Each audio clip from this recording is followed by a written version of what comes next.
Assalamualaikum warahmatullahi wabarakatuh. Jumpa lagi dengan saya Dayu Famil.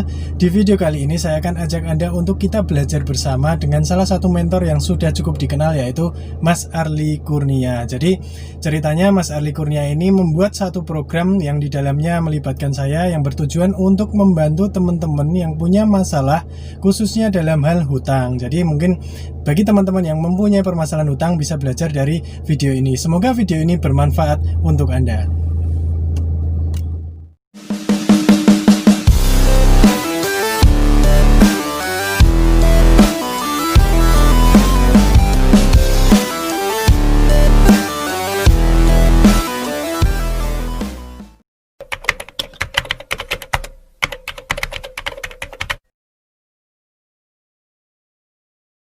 Ya, kita mulai Mas Arli. Yuk, Siap. saya dengar. Bismillahirrahmanirrahim ya. Saya bacakan yang pertama. Assalamualaikum warahmatullahi wabarakatuh. Nama saya titik-titik. Pekerjaan saya agen asuransi, Mas. Sekarang jabatannya sebagai manajer. Wah, ini cukup tinggi juga nih. Kerjaannya jual asuransi berbasis syariah. Sudah 9 tahun di asuransi. Nah, penghasilan saya lumayan besar, malah bisa dapat puluhan juta. Lumayan ini. Tapi jika saya terima uang, pasti sudah ada jalan keluar bayar utang. Maksudnya mungkin yang dimaksud itu kalau dia terima uang, pasti sudah langsung keluar untuk bayar utang, mungkin gitu Mas Arif. Jadi tidak ada sisa, malah kalau tidak cukup pinjam ke tempat lain. Padahal dia udah ini ya, puluhan juta. Gali lubang, tutup lubang. Beberapa tahun lalu uang saya ratusan juta, alhamdulillah. Tapi sekarang saya punya utang, kredit rumah, mobil, dan ada juga di rentenir. Wah. Saya juga biasanya jadi broker jual beli tanah. Alhamdulillah sering dapat. Walaupun orangnya jauh, saya bisa jualan dan laku. Lalu saya juga jual makanan, kesehatan, laku, dan untuk jasa dan untuk jasa juga lancar. Nah, ini dia juga menyertakan perinciannya juga. Dari asuransi kadang-kadang dia dapat 10 juta dan bisa juga 8 juta jika ada bonus. Maksudnya saya ulang ya. Dari asuransi kadang dapat 10 juta, bisa juga 8 juta. Nah, ini kalau nggak 10, 8 juta. Jika ada bonus malah komisi bisa, ya. Kalau ada bonus malah bisa sampai 15 juta. Tapi dalam tahun ini sudah di bawah 10 juta penghasilannya. Terus dari broker tanah kadang-kadang dapat 2 juta, kadang-kadang lebih sampai 5 juta, tidak menentu. Lalu untuk pengeluarannya, beliau ini kebutuhan pokok disertakan di sini ditulis 3 juta.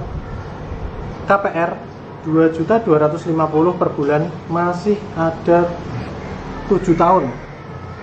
Yang di total kurang lebih 220 juta. Lalu biaya bensin, makan, operasional itu dia membutuhkan 2 juta. Lalu kredit mobil 3,9 juta. Ini saya mau bacakan semuanya Mas Arli. Ya, totalnya aja, pengeluaran aja. Kalau di sini ditulis total pengeluaran ya, tapi rinciannya ini satu-satu gitu, enggak di total semuanya berapa gitu, enggak. Malah enggak di total ya? Iya. Itu minus ya dia ya? Iya. Kalau kamu hitung minus ya? Ya, ini minus. Terus dia juga menyertakan aset. Jadi dari utangnya tadi dia masih punya aset itu satu mobil Mirage ya, Mitsubishi yang masih dalam cicilan. Jika dijual paling saya hanya dapat 20 juta karena bayar ke leasingnya masih 60 juta. Ya. Rumah dulu akad kredit beli dengan harga 350 juta di tahun 2012. 2012 berapa? 350 juta di tahun 2012. 2012 ini 2020 ya, kira-kira harganya itu sekitar hari ini mungkin sekitar antara 400 ya, 400-an itu harganya. Kira-kira. Iya. Oke, sudah. Terus dia juga punya tanah kapling Mas Arli. Luasnya 10 kali 20. Jika dijual nilainya 65 juta. Saya sudah tawarkan ke orang ya, dan sudah ada yang mau, mohon doanya. Lalu satu lagi tanah luas 3.900 ya, sertifikat hak milik saya, nilainya 250 juta. Mohon diaminkan untuk segera dibayar. Amin. Amin. Udah itu aja. Ini sekilas untuk permasalahan hutangnya Mas Arli, mungkin bisa ditanggapi Mas Arli. Oke. Jadi gini, ada dua hal yang di sini yang saya soroti. Yang pertama adalah tentang tentang minusnya keuangan ini ya, gitu. Yang kedua tentang profesinya sebagai agen asuransi. Ya. Yang pertama kita bicara tentang minusnya keuangan. Jadi di sini minusnya keuangan itu diakibatkan karena terlalu berani berspekulasi membeli sesuatu yang tidak dia mampu gitu. Ya, jadi teman-teman yang nonton ini tolong pertimbangkan kembali pada saat Anda ingin membeli sesuatu yang di luar batas kemampuan Anda. Ciri-cirinya apa? Gampang. Kalau Anda nggak punya uangnya, tapi Anda pengen beli itu, akhirnya Anda harus nyicil, itu tandanya tidak mampu. Ya, sekali lagi ini perlu penegasan buat teman-teman sekalian. Kalau kita pengen beli mobil, ya harganya 100 juta. Terus uang kita cuma cukup untuk DP 30 juta misalnya. Nah, berarti Anda nggak mampu. Jangan beli mobil itu. Gitu loh. Ya kan, jadi belilah mobil yang sesuai dengan uang yang Anda punya. Nah, ini yang penting. Itu yang pertama. Jadi makanya karena kebiasaan membeli sesuatu di luar batas kemampuannya, maka terjadilah pengeluaran angsuran-angsuran yang memberatkan dirinya sendiri. Ya. Gitu. Mungkin beberapa orang bilang, Pak, utang yang sehat gimana? Nggak ada utang yang sehat, semua utang itu nggak sehat. Utang itu minus gitu kan. Nah, jadi hindari berhutang betul-betul dengan cara menjaga kemampuannya, menjaga pengeluarannya dari pembelian-pembelian yang dia tidak mampu membeli, ya, itu yang pertama. Nah, terus solusinya bagaimana kalau sudah seperti ini? Kalau saya pribadi ada dua cara. Yang pertama, kita mau pelan-pelan atau mau cepat. Kalau mau cepat ya sudah, apa yang kita tidak mampu beli terus kita sudah pernah membelinya, kita jual sesegera mungkin, ya. Tadi mobilnya Mirage mau dijual tapi saya cuma dapat 20 juta, enggak apa-apa, lepas. Saran saya itu lepas. Yang penting apa? Bulan depan Anda nggak ngangsur mobil, selesai. Uangnya kan bisa untuk yang lain. Nah gitu. Rumah tentunya jualnya pelan-pelan. Gitu. Tadi punya tanah kapling toh. Tanah kapling senilai 65 juta. Ya udah, dijual aja rumahnya, bangun di tanah kaplingnya. Kan lebih murah. Kalau itu rumahnya tadi saya hitung mungkin harganya sekitaran berapa? 400-an juta lah kira-kira. Gitu. Kalau dijual 400-an juta itu ya mungkin masih ada yang mau gitu ya, cepatlah lakunya gitu, kemungkinan. Saya nggak tahu situasi lokasinya seperti apa, tapi kemungkinan kalau dulu belinya 350 juta di tahun 2012, sekarang dijual 400-an juta, 425, 430, itu kemungkinan besar masih mau, karena harga pasarnya kemungkinan masih 480 sampai 500 juta, kemungkinan seperti itu. Tapi ini baru analisa saya loh ya, bisa benar, bisa juga salah. Nah, jual aja pelan-pelan, tawarkan saja. Nanti pada saat sudah selesai Anda bangun di tempat yang sederhana saja, kan punya tanah kapling. Ya kenapa enggak bangun aja sederhana, Anda jadi nggak punya utang. Itu yang pertama.